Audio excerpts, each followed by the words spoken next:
So tell me, Carol, what makes Pathways unique? The thing that makes us interesting is that we're in a very strategic location. So we're right in the heart of the downtown east side, right here on the crossroads on the corner of Main and Hastings.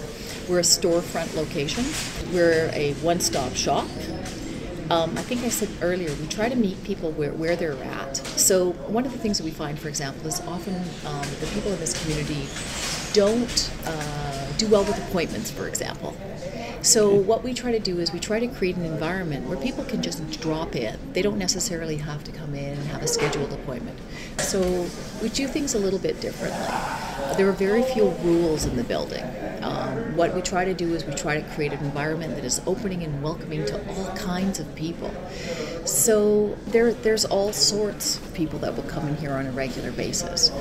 On a daily basis, we now have about at least 250 people entering the building. This last month alone, I had 367 new members that joined Pathways. Since our inception, we're now in our 8th year, we've had over 12,000 members that have come in here. So I think really it's a lot of the staff are very knowledgeable about the neighborhood. Some of the staff have grown up in this neighborhood, and many of the people that work here are very engaged in the neighborhood.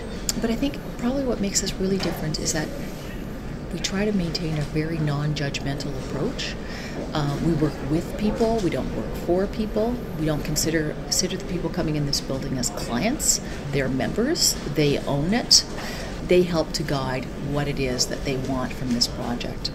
So I think that makes us a little bit different. Another thing is that we really believe in working collaboratively. So I had mentioned earlier that we try to work with all of the different agencies in the community. So we're involved in a number of different networks, trying to develop strategies that would work for our people.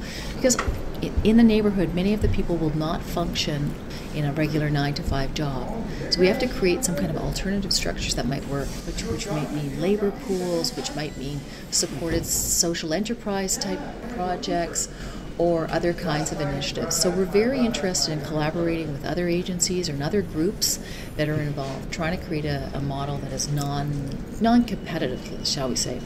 We also chair a table called the Fast Track to Employment Coalition, and that's a group of agencies that have been meeting for all these years to try to come up with strategies and methods, and how can we ensure that we're actually making a difference and that we're having a positive social and economic impact in the community.